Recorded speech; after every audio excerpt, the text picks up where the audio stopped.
Subscribe the Follow Grace Media and click the bell icon. Thank you. Praise the Lord. ஆண்டவராகிய இயேசு கிறிஸ்துவின் நாமத்தினாலே இந்த கிட்டார் கிளாஸினுடைய 2வது கிளாஸ்க்கு வந்திருக்கிறதான உங்களை நான் வாழ்த்தி வரவேற்கிறேன். கர்த்தருடைய நாமம் மகிமைப்படுவதாக. நீங்க எல்லாரும் ஃபர்ஸ்ட் கிளாஸ் பார்த்திருப்பீங்கன்னு நினைக்கிறோம். கர்த்தருக்குள்ளே விசுவாசிக்கிறோம். நல்லா பிராக்டிஸ் பண்ணி நீங்க ஆண்டவருடைய நாமத்தை நீங்கள் மகிமைப்படுத்திக் கொண்டிருக்கிறீர்கள். நாங்கள் உங்களை உற்சாகப்படுத்துகிறோம். கர்த்தருடைய நாமம் மகிமைப்படுவதாக.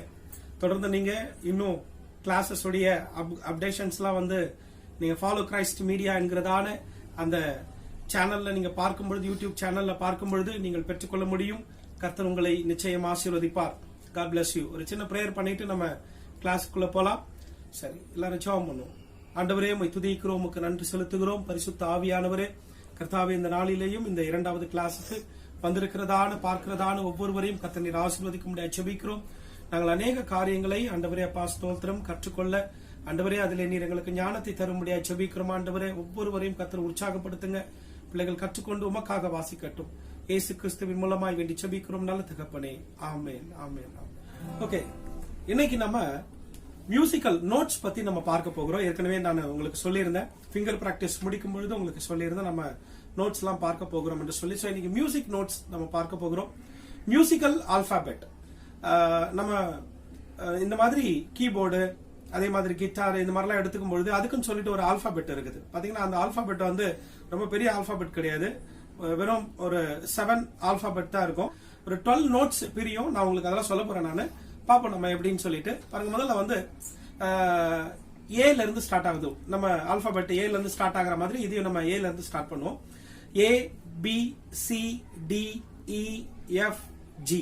ஓகே, சோ இதுக்கு அப்புறமா திரும்ப வந்து ஏ வரும், அதுக்கப்புறம் மறுபடியும் பி வரும், சி வரும், இது அதே மாதிரி போகும். சோ ஏ, B, C, D, E, F, G. So மொத்தம் 7 ஆல்பாபெட்ஸ் நம்ம பாக்குறோம். பாருங்க, இந்த 7 ஆல்பாபெட்ஸ் தான் வந்து மியூசிக்கல் ஆல்பாபெட்ஸ் நம்ம சொல்றோம். இந்த 7லயும் வந்து பாத்தீங்கன்னா இப்ப ஏல இருந்து ஸ்டார்ட் ஆகி உங்களுக்கு ஜி வரைக்கும் வருது.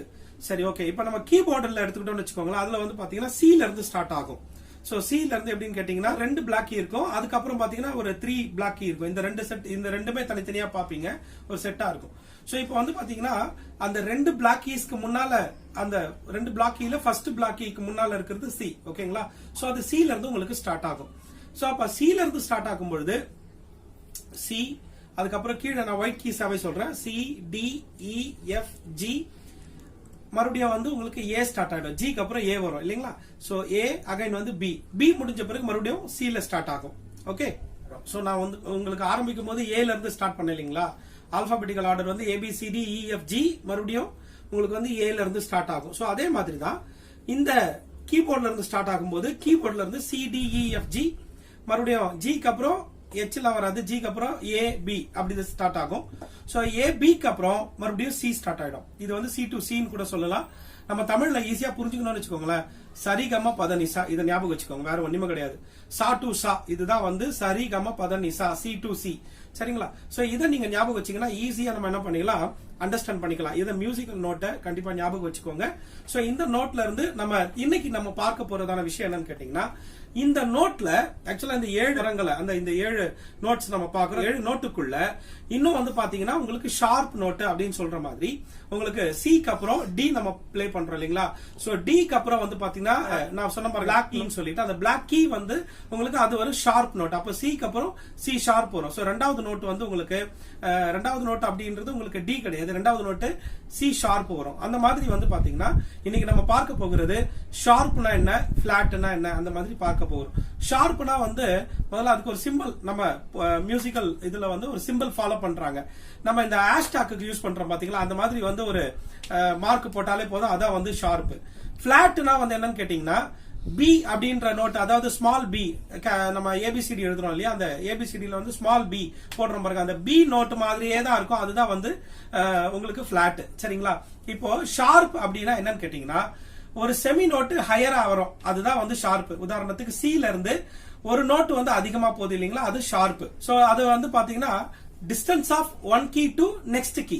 சோ அப்ப சீன்ற ஒரு நோட் நம்ம வாசிக்கிறோம். இந்த நோட்டுக்கு அப்புறமா வந்து ஒரு நெக்ஸ்ட் கீ எதுன்னு கேட்டீங்கன்னா சி ஷார்ப். அந்த நோட்டு போகும்போது ஒரு செமி டோன் வருது. சோ இந்த செமி டோன் தான் உங்களுக்கு வந்து என்னன்னு கேட்டீங்கன்னா அந்த ஒரு ஆஃப் டோன் வந்து இன்க்ரீஸ் ஆகுறதுனால அது வந்து உங்களுக்கு ஷார்ப். இதே வந்து இது ஹையரா போகுது. இதே வந்து நீங்க லோயரா பேக் சைட்ல இருந்து பிளே பண்ணும்போது உதாரணத்துக்கு சி போயிட்டீங்க, சிக்கு அப்புறம் சி ஷார்ப் போட்டீங்க, சி ஷார்ப்புக்கு அப்புறம் டி பிளே பண்றீங்க. டி பிளே பண்ணிட்டு அது லோயரா வரீங்கன்னு வச்சுங்களேன். இப்ப லோயர்னா பேக்ல வரீங்க. பேக்ல வரும்பொழுது நீங்க டில இருந்து டைரக்டா சி வர மாட்டீங்க. டில இருந்து மேல இருக்கிற அந்த சி ஷார்ப் தான் பிடிப்பீங்க. சோ சி ஷார்ப்பை எப்படி நம்ம சொல்லலாம்னா டி பிளாட்னு சொல்ல முடியும். சோ அதான் பேக்ல நீங்க வரும்பொழுது பாத்தீங்கன்னா டி பிளாட். இதுதான் வந்து பாத்தீங்கன்னா ஷார்ப்புக்கும் பிளாட்டுக்கும் இருக்கிற வித்தியாசம். சோ இப்ப வந்து பாத்தீங்கன்னா நம்ம அந்த சில இருந்து நம்ம என்ன பண்ணோம், பி வரைக்கும் இப்ப பிளே பண்றோம் இல்லீங்களா. சில இருந்து சி சொல்றோம், சிக்கு முன்னாடி பி வரைக்கும் வச்சுப்போம். 7 note. So C D E F G A B, இந்த பி வரைக்கும் நம்ம வரும். சோ இதுக்குள்ள எங்க ஷார்ப் வராது அப்படின்றத நீங்க சொல்லணும்னா சிக்கு அப்புறம் சி ஷார்ப் இருக்கும், அப்புறம் டி இருக்கும், டிக்கு அப்புறம் டி ஷார்ப் வந்துடும். அதுக்கப்புறம் வந்து பாத்தீங்கன்னா மறுபடியும் இ வந்துடும். இக்கு அப்புறம் இ ஷார்ப் கிடையாது. சோ ஈக்கு அப்புறம் எஃப் தான் வந்துரும். சரிங்களா. சோ எஃப் வந்துரும். அதே மாதிரி எஃப்க்கு அப்புறம் எஃப் ஷார்ப் இருக்கும். எஃப் ஷார்ப்புக்கு அப்புறம் உங்களுக்கு ஜி வந்துரும். ஜிக்கு அப்புறம் மறுபடியும் வந்து ஜி ஷார்ப் இருக்கும். ஜி ஷார்ப்புக்கு அப்புறம் ஏ வரும். ஏக்கு அப்புறம் ஏ ஷார்ப் இருக்கும். பி இருக்கும். பிக்கு அப்புறம் பி ஷார்ப் கிடையாது. சோ இதை வந்து எப்படி நம்ம தெரிஞ்சுக்கலாம் அப்படின்னா ஒரு ஈஸியா ஒரு சென்டென்ஸ் மாதிரி ஒன்னு சொல்லுவாங்க. அதை நான் உங்களுக்கு சொல்லி தரேன். அது வந்து எக்ஸ்ட்ரா ஃப்ரெண்ட்லி படீட் க்ளோஸ். எக்ஸ்ட்ரா ஃப்ரெண்ட்லி படீட் க்ளோஸ். இதுல எக்ஸ்ட்ரால இ ஞாபகம் வச்சுக்கோங்க, ஃப்ரெண்ட்லில எஃப் ஞாபகம், படீட்ல பி ஞாபகம் வச்சுக்கோங்க, க்ளோஸ்ல வந்து பாத்தீங்கன்னா சி ஞாபகம் வச்சுக்கோங்க. சோ அப்ப வந்து ஈக்கும் எஃப்க்கும் நடுவுல ஷார்ப் கிடையாது. அதே மாதிரி பிக்கும் சிக்கும் நடுவுல ஷார்ப் கிடையாது. ஓகேங்களா. அப்ப வந்து பாத்தீங்கன்னா சில இருந்து பி வரைக்கும் நீங்க இப்ப அண்டர்ஸ்டாண்ட் பண்ணிட்டு இருப்பீங்க. சோ திரும்ப நான் உங்களுக்கு சொல்றேன். நானு சிக்கு அப்புறம் சி ஷார்ப் நான் உங்களுக்கு ஏற்கனவே ஃபிங்கர் நோட்ஸ் கொடுத்திருந்தேன். அதுல இருந்தே உங்களுக்கு ஈஸியா கத்துக்க முடியும். இப்ப பாத்தீங்கன்னா நம்ம வந்து ஃபர்ஸ்ட் ஸ்ட்ரிங்குக்கு இ நேம் கொடுத்திருந்தோம், second string B, G, D, A, E. சரிங்களா. இதுதான் வந்து உங்களுக்கு ஸ்ட்ரிங்ஸோட நேம்ஸ் சொல்லியிருந்தேன். இப்ப ஸ்ட்ரிங்ஸோட நேம்ஸ்ல இருந்து அந்த ஃப்ரெட்டை பேஸ் பண்ணி உங்களுக்கு நான் இந்த ஷார்ப் ஃபிளாட் உங்களுக்கு சொல்றேன் பாருங்களேன். இப்ப இது வந்து இ இல்லீங்களா. ஃபர்ஸ்ட் ஸ்ட்ரிங் நம்ம ப்ளே பண்றோம் இ. சோ ஈக்கு அப்புறம் ஈக்கு ஷார்ப் கிடையாது. ஏன்னா எக்ஸ்ட்ரா ஃப்ரெண்ட்லி படீட் க்ளோஸ் அப்படின்னு சொன்னேன் இல்லீங்களா. எக்ஸ்ட்ரா ஃப்ரெண்ட்லி ஈக்கும் எஃப்க்கும் நடுவுல இது ஷார்ப் கிடையாது. சோ டைரக்டா ஈக்கு அப்புறம் எஃப் தான் இது. சோ இப்ப 11 அப்படின்ற இந்த நோட் வந்து பாத்தீங்கன்னா நோட் வந்து உங்களுக்கு எஃப். சோ எஃப்க்கு அப்புறம் ஷார்ப் வந்துடும், எஃப் ஷார்ப். அதுக்கப்புறம் ஜி வந்துடும். ஜிக்கு அப்புறம் ஜி ஷார்ப் வரும். அதுக்கப்புறம் ஏ வரும். ஏக்கு அப்புறம் ஏ ஷார்ப் வரும். பி வரும். பிக்கு அப்புறம் அகைன் சி தான் வரும். சோ அதனால பிக்கு ஷார்ப் கிடையாது. சோ அதனால சி தான் வரும். அப்போ எக்ஸ்ட்ரா ஃப்ரெண்ட்லி படீட் க்ளோஸ். சோ இது பாத்தீங்கன்னா உங்களுக்கு ஈஸியா அண்டர்ஸ்டாண்ட் பண்ணிக்கிறதுக்கானது. ஓகேங்களா. எக்ஸ்ட்ரா ஃப்ரெண்ட்லி படீட் க்ளோஸ் மாத்திரம் ஞாபகம் வச்சுக்கோங்க. அது ஞாபகம் வச்சீங்கன்னா உங்களுக்கு புரிஞ்சிடும். சில கொஞ்சம் ரொம்ப அட்வான்ஸ் லெவல்ல இருக்கிறவங்க பி ஷார்ப்ன்ற ஒரு நோட்டை மென்ஷன் பண்ணுவாங்க. பி ஷார்ப் அப்படின்னா ஒண்ணும் கிடையாது. பி ஷார்ப்ன்றது சி தான். ஏன்னா பி ஷார்ப் கிடையாது. சோ அடுத்தது பிக்கு அப்புறம் சின்ற நோட் தான் வரும். சரி, அதை நீங்க ஞாபகம் வச்சுக்கோங்க. ஜஸ்ட் உங்களுக்கு தெரிஞ்சுக்கிறதுக்காக நான் இதை சொல்றேன். ஓகேங்களா. சோ இப்ப திரும்ப நம்ம வந்து பாத்தீங்கன்னா மேல இருந்தா நம்ம பார்க்க போறோம். இது உங்களுக்கு தெரியும். 16ன்ற நோட் தெரியும். 16ன்றது என்னது, 16ன்றது இ இல்லீங்களா. பேஸ்ல வர இ நோட். ஓகே. சோ இந்த பேஸ் ஸ்ட்ரிங்ஸ்ல வரல ஈக்கு அப்புறம் 61 வருது. 61 என்னது, எஃப். சோ ஈக்கு அப்புறம் ஷார்ப் கிடையாது. சோ எஃப் தான் வரும், எஃப். அதுக்கப்புறம் எஃப் ஷார்ப் இருக்கு. நம்ம எஃப் ஷார்ப் ப்ளே பண்ணல, 61 ப்ளே பண்ணோம். எஃப்க்கு அப்புறம் எஃப் ஷார்ப் ப்ளே பண்ணாம ஜி ப்ளே பண்ணோம், 63 ப்ளே பண்ணோம். சோ இ எஃப் ஜி. ஓகேங்களா. அதுக்கப்புறம் ஓபன் நோட் என்னது, மேல வந்து உங்களுக்கு ஏ நோட் இருக்கு இல்லீங்களா. இ பி ஜி டி ஏ இ அப்படிதானே பாக்குறோம், ஏ நோட். சோ ஏக்கு அப்புறம் உங்களுக்கு 51 கிடையாது. 50க்கு அப்புறம் 51 இல்ல, 52 தான் நம்ம ப்ளே பண்ணோம் இல்லீங்களா. இப்படிதானே ப்ளே பண்ணோம். சோ ப்ளே பண்ணும்போது 52 அப்படின்ற நோட்டு. சோ ஏ நோட்டுக்கு அப்புறம் ஏ ஷார்ப் இங்க வரும். ஏ ஷார்ப் நம்ம ப்ளே பண்ணல, டைரக்டா எங்க போறோம், பிக்கு போறோம். சரிங்களா. சோ ஏ ஷார்ப் இல்லாம பிக்கு போயிடும். அதுக்கப்புறம் பிக்கு அப்புறம் பி ஷார்ப் கிடையாது, சி. புரியுதுங்களா. இப்ப உங்களுக்கு பிக்கு அப்புறம் சி தான் வரும், பி ஷார்ப் இல்ல. Okay, B C. சோ இப்ப ஃபர்ஸ்ட் ஒன் சொல்றேன். E F G A B C. Okay, புரிஞ்சுதுங்களா உங்களுக்கு. சோ உங்களுக்கு இப்ப புரிஞ்சிருக்கும்னு நினைக்கிறேன். சோ சி ஷார்ப் அது மாதிரி வந்து பாத்தீங்கன்னா உங்களுக்கு நோட்ஸ் எடுத்தது உங்களுக்கு புரிஞ்சிருக்கும் என்று சொல்லி நான் கிறிஸ்துவுக்குள்ள விசுவாசிக்கிறேன். இது நல்லா மைண்ட்ல மனப்பாடம் பண்ணிக்கோங்க. இது உங்களுக்கு நல்லா புரியும். அதே மாதிரி வந்து பாத்தீங்கன்னா இதுல 7 ஸ்வரங்கள் நம்ம சொல்ற மாதிரி சி டு சி சொல்றேன் இல்லீங்களா. சரி கம பத நீசா. சரிங்களா. இந்த சாவு விட்டுருங்க, நீ வரைக்கும் இல்லீங்களா. இந்த 7 ஸ்வரங்கள். சோ 7 வரைக்கும், அதாவது C D E F G A B. ஓகேங்களா. அந்த பி வரைக்கும் நம்ம எடுத்துக்கிறோம். சோ இப்ப இந்த இதுக்குள்ள வந்து வர அந்த ஷார்ப் நோட்ஸ் எல்லாம் வந்து பாத்தீங்கன்னா உங்களுக்கு நான் சொன்ன மாதிரி சி ஷார்ப், டி ஷார்ப், அதுக்கப்புறம் எஃப் ஷார்ப், அதுக்கப்புறம் ஜி ஷார்ப், ஏ ஷார்ப், இதெல்லாம் வருது இல்லைங்களா. சோ இது எல்லாம் வந்து பாத்தீங்கன்னா டோட்டலா 12 நோட்ஸ் வரும். இந்த 12 நோட்ஸ் நல்லா ஞாபகம் வச்சுக்கோங்க. நம்மளோட கிட்டாரும் கூட அதே மாதிரி தான் ப்ரிப்பேர் பண்ணிருக்காங்க. ஏற்கனவே நான் உங்களுக்கு சொன்னேன், கிட்டாரோட ஆஃப் பாடி சொல்லும்போது உங்களுக்கு சொன்னேன், இது வந்து ஹெட், இது வந்து பாத்தீங்கன்னா உங்களுக்கு நெக், சோ இது வந்து பாடி. ஜஸ்ட் வந்து ஒரு ஜிராஃபியை ஞாபகம் வச்சுக்கோங்க. எப்படி வந்து ஜிராஃபியோட இது வந்து நல்லா அதோடைய நெக் வந்து நல்லா பெருசா இருக்குதோ அதே மாதிரி தான். சோ இது வந்து ஃப்ரட் போர்டு நம்ம சொல்லியிருக்கோம் இல்லைங்களா. சோ இந்த ஃப்ரட் போர்ட்ல வர இந்த ஃப்ரெட்ஸ் எல்லாம் பாத்தீங்கன்னா ஒவ்வொரு இடத்துல இங்க பொசிஷன்ஸ் இருக்கு, இந்த பாயிண்ட்ஸ் இருக்கு பாருங்க. இந்த பாயிண்ட்ஸ் உங்களுக்கு நான் ஏற்கனவே சொன்னேன் நானு. சோ நம்ம வந்து பாத்தீங்கன்னா இந்த இடத்துல பொசிஷன்ஸ் வந்து பாத்தீங்கன்னா எவ்ரி தேர்ட் ஃப்ரெட்ல வருது இல்லீங்களா. சோ 1 2 3, அப்புறம் இங்க இருந்து மறுபடியும் இந்த பொசிஷன் ஸ்டார்ட் பண்ணுங்க. 1 2 3 1 2 3 1 2 3 இந்த மாதிரி வருது இல்லீங்களா. சோ இங்க மாத்திரம் உங்களுக்கு சேஞ்ச் ஆகுது. சோ 2 ஃப்ரெட்ஸ் தள்ளி இந்த இடத்துல இருக்குது, 3 ஃப்ரெட்ஸ் தள்ளி இந்த இடத்துல வரும்.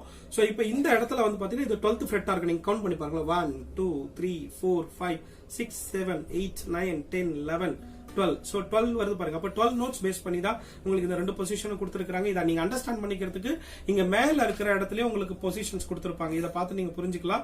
சோ இதெல்லாம் வந்து உங்களுக்கு அண்டர்ஸ்டாண்டிங்காக உங்களுக்கு நான் சொல்றேன். சோ இப்போ இந்த இடத்துல நோட்ஸ் வரும்போது சிக்கு அப்புறம் சி ஷார்ப், டிக்கு அப்புறம் டி ஷார்ப், ஈக்கு ஷார்ப் கிடையாது, பிக்கு ஷார்ப் கிடையாது. இதை ஞாபகம் வச்சுக்கோங்க சரிங்களா. இது உங்களுக்கு நோட்ஸ்க்கான ஆல்பாபெட்டிக்கல், மியூசிக்கல் ஆல்பாபெட்டிக்கல் நோட்ஸ். இதை நல்லா ஞாபகம் வச்சுக்கோங்க. நம்ம நெக்ஸ்ட் இப்ப கார்ட்ஸ் ஃபார்மேஷன் பத்தி பார்க்க போறோம். கார்டு வந்து எப்படி நம்ம பண்ணலாம் அப்படின்னு சொல்லிட்டு. சோ கார்ட்ஸ் எடுத்துக்கிட்டோம்னா இங்க சொல்லணும் அப்படின்னா combination of 3 or more strings, fingers holding on the frets. This is called chords. அப்படிதான் நம்ம சொல்லணும். ஏன்னா நீங்க ஒரு கார்டு எடுத்துக்க சி மேஜர் அப்படின்னு எடுத்துக்கிட்டீங்கன்னா சி மேஜர்ல நம்ம 3 fingers வந்து ஹோல்ட் ஆகுது. அதுல வந்து பாத்தீங்கன்னா ஒரு 5 ஸ்ட்ரிங் வந்து இன்வால்வ் ஆகுது பாருங்க. 5-6 ஸ்ட்ரிங்ஸ் வந்து 6 ஸ்ட்ரிங் கூட எடுத்துக்கலாம். இதுவும் ஈ தான் உங்களுக்கு.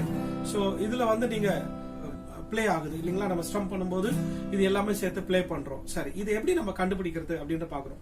இப்போ நான் உங்களுக்கு சி மேஜர்ல இருந்து ஸ்டார்ட் பண்றேன். ஓகே, இதுக்கான ஃபார்முலா என்னன்னு கேட்டீங்கன்னா வெரி சிம்பிள். 1 4 3 இதை மாத்திரம் ஞாபகம் வச்சுக்கோங்க. 1 4 3 உடனே உங்களுக்கு ஏற்கனவே வேற ஏதாவது ஞாபகம் வரும். சரி, அதனால இதை நல்லா ஞாபகம் வச்சுக்கோங்க. 1 4 3 இதுதான் வந்து கார்டை ஃபார்ம் பண்றதான ஒரு ஃபார்முலா. ஓகே, 1 அப்படின்றத வந்து நீங்க கீயா எடுத்துக்கோங்க. கீ மீன்ஸ் வந்து சி மேஜர்னா சி தான் நம்மளுக்கு கீ. ஓகேங்களா. சோ சி பிளஸ் 4 பிளஸ் 3, அதாவது 4th நோட்டு 3rd நோட்டு இதுதான். சோ டி மேஜர் எடுத்துக்கிட்டாலும் டி எடுத்துக்கிட்டாலும் இது மேஜர் எல்லாமே. சோ 1 4 3 அப்படின்ற ஃபார்முலா ஃபார் மேஜர் கார்ட்ஸ். ஓகேங்களா. சோ மேஜர் கார்ட்ஸ்க்கு 1 4 3 ஞாபகம் வச்சுக்கோங்க. சோ கீவேர்டு தான் ஃபர்ஸ்ட். அந்த 1ன்றது கீ. ஓகேங்களா. சியா இருந்தாலும் அதுதான் கீ, டியா இருந்தாலும் அதான் கீ. அதான் ஃபர்ஸ்ட் இது 1. ஓகேங்களா. நான் உங்களுக்கு வந்து புரிஞ்சிச்சு how to find the chord அப்படின்றது. 1 4 3 தான் formula for major chords. Okay, so இப்போ வந்து பாத்தீங்கன்னா கீ. இப்போ நம்ம சி மேஜர்ல இருந்து பாக்குறோம். சி சி அப்படின்னும் போது சி தான் வந்து கீ. ஓகேங்களா, கீ நோட். சோ சின்றது தான் 1. 1க்கு அப்புறம் 4th நோட் வரணும். எப்படி பார்க்கணும் 4th நோட்ன்றத ஏற்கனவே நான் சொன்னேன். ஃபர்ஸ்ட் நோட் வந்து சி, செகண்ட் நோட் வந்து சி ஷார்ப். ஓகேங்களா. சோ செமி நோட் வந்து அதாவது செமி டோன் வந்து ஒரு ஹையரா வருது பாருங்க. அதான் வந்து second note. C C sharp, அப்புறம் டி டி ஷார்ப். ஓகேங்களா. அப்போ இப்போ வந்து பாத்தீங்கன்னா நான் என்ன சொன்னேன், ஃபர்ஸ்ட் இருக்கிற அந்த சி வந்து விட்டுறணும்னு சொன்னேன். சி நோட்டை வந்து நீங்க ஃபர்ஸ்ட் விட்டுருங்க. ஓகேங்களா. சி இல்லாம நெக்ஸ்ட் வர செகண்ட் நோட்ல இருந்து கவுண்ட் பண்ணா அப்பதான் 4th நோட் என்ன வருதோ அதை நம்ம பிடிக்கணும். ஓகேங்களா. சோ அப்ப வந்து சி நம்ம விட்டுட்டோம் அப்படின்னா சி ஷார்ப் தான் வரும். சி ஷார்ப் தான் இப்போ இங்க 1. சி ஷார்ப்புக்கு அப்புறம் டி, டிக்கு அப்புறம் டி ஷார்ப், டி ஷார்ப்புக்கு அப்புறம் இ வந்துரும். சோ அப்ப 4th நோட் என்னன்னு கேட்டீங்கன்னா இ. அப்ப ஃபர்ஸ்ட் நோட் வந்து சி. சோ அடுத்தது வந்து 4th நோட் இ. அதுக்கப்புறம் வந்து பாத்தீங்கன்னா 3 வருது. 4th நோட்ல அந்த ஈ நீங்க விட்டுடணும். ஈக்கு அப்புறமா என்ன இருக்குது, ஈக்கு அப்புறம் இ ஷார்ப் வராது. நான் உங்களுக்கு சொன்ன ஏற்கனவே எக்ஸ்ட்ரா ஃப்ரெண்ட்லி படி க்ளோஸ்ட் அப்படின்னு ஒரு சென்டென்ஸ் சொல்லியிருந்தேன். சோ எக்ஸ்ட்ரா ஃப்ரெண்ட்லி வரும்போது அங்க உங்களுக்கு ஷார்ப் வராது. ஈக்கு அப்புறம் என்ன வரும், அடுத்த நோட் வந்து எஃப் தான். ஓகேங்களா. சோ எஃப்க்கு அப்புறம் எஃப் ஷார்ப், எஃப் ஷார்ப்க்கு அப்புறம் ஜி. சோ இதான் வந்து உங்களுக்கு 3rd நோட். அப்போ சி இ ஜி இதுதான் வந்து உங்களுக்கு சி மேஜருக்கான ஃபார்முலா. கீபோர்டா இருக்கும்பொழுது வந்து சி பிடிப்போம், அதுக்கப்புறம் இ ஒரு கீ விட்டுட்டு இன்னொரு கீ பிடிக்கும் போது ஈஸியா பிடிச்சிரும். பட் இங்க பார்க்கும்போது உங்களுக்கு நோட்ஸ் உங்களுக்கு நான் ஏற்கனவே நம்பர்ஸ்லயே சொல்லியிருக்கேன். அதனால நம்பர்ஸ்லயே உங்களுக்கு சொல்லிக்க முடியும்னு நான் பிலீவ் பண்றேன். சோ இங்க வந்து பாத்தீங்கன்னா இப்போ மேல இருந்து நான் உங்களுக்கு சொல்றேன், பேஸ் ஸ்ட்ரிங்ஸ்ல இருந்து சொல்றேன். பேஸ் ஸ்ட்ரிங்ஸ்ல வந்து பாத்தீங்கன்னா இ வந்து ஏற்கனவே நமக்கு அந்த சிஇஜில உங்களுக்கு இ இருக்கு, அதனால இ ஓபன்ல இருக்குது, அதை விட்டுருங்க. சோ உங்களுக்கு இப்ப கார்ட் ஃபார்மேஷன் வந்து புரிஞ்சிச்சு இல்லைங்களா, சிஇஜி. சோ இங்க நம்ம வந்து கிட்டார்ல எப்படி அந்த சிஇஜி பிடிக்கிறதுன்னு பார்க்கலாம். இதுல கிட்டாரை பொறுத்த வரைக்கும் 6 ஸ்ட்ரிங் இருக்கு, நம்ம 3 ஸ்ட்ரிங் மாதிரி தான் பேசுறோம் இல்லைங்களா. சோ அப்படி பார்க்கும்போது எங்கெல்லாம் வந்து அந்த நோட்ஸ் வருதோ அதெல்லாம் நீங்க கன்சிடர் பண்ணிக்கலாம். லைக் வந்து பாத்தீங்கன்னா இப்போ பேஸ் ஸ்ட்ரிங்ல 6th ஸ்ட்ரிங் வருது இல்லையா, அது என்ன நோட், அது நமக்கு இ நோட். சோ இன்றது சிஇஜி, அந்த இலயே அது இருக்கிறதுனால ஓபன்ல இருக்கட்டும், சரிங்களா. நெக்ஸ்ட் வந்து இப்போ இதுல இருக்கிறது வந்து பாத்தீங்கன்னா இது என்ன நோட், உங்களுக்கு ஏ நோட் இல்லீங்களா. ஏல வந்து நம்ம ஏக்கு அப்புறம் ஏ ஷார்ப், பிக்கு அப்புறம் சி இருக்கு இல்லீங்களா, இந்த சியை பிடிச்சலாம். தட் மீன்ஸ் வந்து 53 நம்பர்ல. ஓகே 53. சோ 53 நீங்க வந்து தேர்ட் ஃபிங்கர்ல பிடிங்க. ஓகே சோ இது 53. தென் வந்து பாத்தீங்கன்னா அடுத்தது என்ன இருக்குது, டி நோட் இருக்கும் உங்களுக்கு இல்லீங்களா, இபிஜிடி இல்லீங்களா, டி நோட். சோ டி நோட்ல உங்களுக்கு டிக்கு அப்புறம் டி ஷார்ப் இருக்கு, இ இருக்கு. இல வந்து பாத்தீங்கன்னா இ ஓபன்ல இருக்குது. ஏல வந்து ஏ ஸ்ட்ரிங்ல வந்து என்ன பண்றோம், இங்க சி பிடிக்கிறோம். ஓகே ஏ ஷார்ப், பிக்கு அப்புறம் சி பிடிக்கிறோம், சரிங்களா. அடுத்தது வந்து பாத்தீங்கன்னா ஸ்ட்ரிங்ல நம்ம என்ன பண்றோம், 42 பிடிக்கிறோம். 42 அப்படின்றது உங்களுக்கு என்ன நோட்டு, டி நோட், அது டி ஓபன் ஸ்ட்ரிங்ல இருக்குது. சோ டி ஷார்ப், இ பிடிச்சிரும். அப்ப வந்து சிஇஜில உங்களுக்கு சி கிடைச்சிருச்சு, இ கிடைச்சிருச்சு. ஓகேங்களா. சோ அடுத்தது ஜி ஸ்ட்ரிங் ஓபன்ல இருக்கு. என்ன ஜி நமக்கு தேவை, ஜி ஸ்ட்ரிங் ஓபன்ல விட்டுருங்க. சோ அடுத்தது வந்து பாத்தீங்கன்னா இங்க செகண்ட் ஸ்ட்ரிங் பிடிக்கிறோம். செகண்ட் ஸ்ட்ரிங்ல அது வந்து பி ஸ்ட்ரிங் அப்புறம் பிக்கு அப்புறம் என்ன வரும், சி தான் வரும். எக்ஸ்ட்ரா ஃப்ரெண்ட்லி படி க்ளோஸ்ட், பிசி இல்லீங்களா. பிசில பிக்கு அப்புறம் ஷார்ப் கிடையாது. சோ பி ஓபன் நோட்ல இருக்குது. சோ அதுக்கப்புறம் சி பிடிச்சிரும். ஓகேங்களா. சோ 21. சோ 53, 42, 30 ஓபன்ல இருக்கும், 21. அப்புறம் இ, இந்த இ வந்து ஓபன்ல இருக்கு, ஏன்னா இ ஏற்கனவே இருக்கு உங்களுக்கு. சோ 10 அப்படின்ற ஸ்ட்ரிங் வந்து உங்களுக்கு ஓபன்ல தான் இருக்குது. 16 ஸ்ட்ரிங் ஓபன்ல தான் இருக்கு. இதை ப்ளே பண்ணாலும் பரவாயில்ல, இல்லனாலும் பரவாயில்ல, சரிங்களா. இப்போ நீங்க என்ன பண்ணுங்க, இதை நல்லா ஹோல்ட் பண்ணிக்கோங்க. சோ ஸ்டார்டிங்ல உங்களுக்கு இது இந்த மாதிரி இப்படி ப்ளே பண்ணுங்க, இப்படி இந்த மாதிரி ஸ்ட்ரம் பண்ணுங்க, இப்படி பண்ணி பாருங்க. ஓகே சோ இதை வந்து பிராக்டிஸ் பண்ணிட்டே இருங்க. ஸ்டார்டிங்ல உங்களுக்கு இது ப்ளே பண்றது கஷ்டமா இருக்கும். இப்படி ஸ்ட்ரம் பண்ணும்போதே வந்து பாத்தீங்கன்னா இந்த மாதிரி சவுண்ட்ல ஒரு மியூட் ஆன மாதிரி சவுண்ட் எல்லாம் கேட்கும். சோ அப்படிலாம் இல்லாம நீங்க என்ன பண்ணுங்க, சோ நல்லா ஹோல்ட் பண்ணிக்கோங்க. ஃபர்ஸ்ட் இந்த 21 வந்து நல்லா பிரஸ் பண்ணி இந்த மாதிரி சவுண்ட் கிடைக்குதான்னு பாருங்க, நல்லா சவுண்ட் கிடைக்குதான்னு பாருங்க.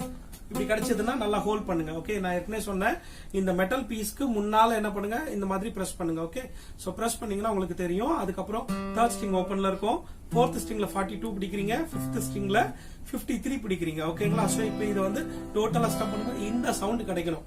சோ இன்னைக்கு செகண்ட் கிளாஸ்ல உங்களுக்கு நீங்க கத்துக்கிட்டது நம்ம ஆல்பாபெட்டிக்கல் நோட்ஸ், ரெண்டாவது வந்து இந்த கார்டு வந்து எப்படி நம்ம ஃபார்ம் பண்றோம், அப்புறம் மூணாவது கார்டு பிராக்டிஸ் பண்ண போறீங்க. ஃபிங்கர் பிராக்டிஸ் பண்ண மாதிரி இதையும் பிராக்டிஸ் பண்ணுங்க. இது ரெண்டுமே சைமல்டேனியஸா பிராக்டிஸ் பண்ணிட்டே வாங்க, உங்களுடைய ஃபிங்கரும் வந்து நல்லா பக்காவா வந்துரும். சோ தென் வந்து பாத்தீங்கன்னா நெக்ஸ்ட் கிளாஸ்ல நம்ம கார்ட்ஸ் நம்ம எப்படி ப்ளே பண்றது, ரிலேட்டிவ் கார்ட்ஸ், அந்த ரிலேட்டிவ் கார்ட்ஸ்ல ரிதம் எப்படி ப்ளே பண்றது, அந்த மாதிரி எல்லாம் போக போறோம், எப்படி ஸ்ட்ரமிங் பண்ணலாம். சோ நெக்ஸ்ட் ஆண்டோடைய சித்தத்தின்படி நம்ம என்ன பண்ணலாம், பேட்டர்ன்ஸ் எல்லாம் பார்க்கலாம், நம்ம ரிதம் பேட்டர்ன்ஸ் எல்லாம் பார்க்கலாம். சோ கத்த நிச்சயமா ஆசீர்வதிப்பார். சோ எதுவா இருந்தாலும் வந்து நீங்க பிரேயர் பண்ணிட்டே செய்யுங்க. பிரேயரோட செய்யும்போது நிச்சயமா ஆண்டவர் உங்களுக்கு ஞானத்தையும் பலத்தையும் தருவாரு. முடியலன்னு சொல்லிட்டு விட்டுறாதீங்க, ட்ரை பண்ணிட்டே இருங்க. கை வலிச்சாலும் பரவாயில்ல, ஃபிங்கர்ஸ் நம்ம கிட்டாரை பொறுத்த வரைக்கும் அதுதான் ஒண்ணு, அந்த ஃபிங்கர்லாம் பெயின் எடுத்துக்கும். ஒரு மாதிரி நம்ம இந்த இடத்துல இப்படி போறதுனால இந்த இடத்துல பெயின் இருக்கிற மாதிரி இருக்கும் உங்களுக்கு. சோ அதை பத்தி எல்லாம் யோசிக்காதீங்க. ஆண்டவருடைய நாமத்தை கொண்டு நான் வாசிக்கணும், கர்த்தருக்காக வாசிக்கணும், அந்த ஒரு ஆம்பிஷனோட பிளே பண்ணுங்க. ஈஸியா கத்துக்கலாம், ஒன்னும் டஃபே கிடையாது. சோ எல்லாருமே பொதுவா யோசிப்பாங்க கிட்டார்னாலே டஃப்னு சொல்லுவாங்க, அப்படிலாம் இல்ல. நீங்க பிராக்டிஸ் பண்ணீங்கன்னா, நல்லா வந்து பாத்தீங்கன்னா எனக்கு வாசிக்கவே தெரியாத சூழ்நிலையில உட்காந்து ஜெபம் பண்ணிட்டு வாசிக்க ஆரம்பிச்சிருக்கிறேன். ஆண்டவர் எனக்கு கத்துக் கொடுத்திருக்கிறாரு. உங்களுக்கு நிச்சயமா கர்த்தர் கற்றுக் கொடுப்பார். நீங்க நல்லா சிறப்பா வாசிப்பீங்க. God bless you. தொடர்ந்து இந்த வீடியோஸ் வந்து திரும்ப போட்டு பாருங்க, அப்பதான் வந்து நம்ம மைண்ட்ல நல்லா பதியும். அதனால திரும்ப போட்டு பாருங்க, கர்த்தர் உங்களோட இருப்பார். இன்னொரு கிளாஸ்ல உங்களை நான் சந்திக்கிறேன். அதுவரை நான் உங்களோட இருந்து விடைபெறுகிறேன். இன்னொரு காரியத்தை சொல்றேன், ஃபாலோ கிரைஸ்ட் மீடியா வந்து என்ன பண்ணுங்க, நீங்க சப்ஸ்கிரைப் பண்ணுங்க. சோ அதுல நிறைய கிட்டாருக்கான நோட்ஸ்க்கெல்லாம் உங்களுக்கு நாங்க போட்டுட்டு இருக்கோம். அதே மாதிரி கீபோர்டுக்கானதை போடுறோம். கர்த்தர் உங்களை ஆசீர்வதிப்பார். God bless you. God bless you.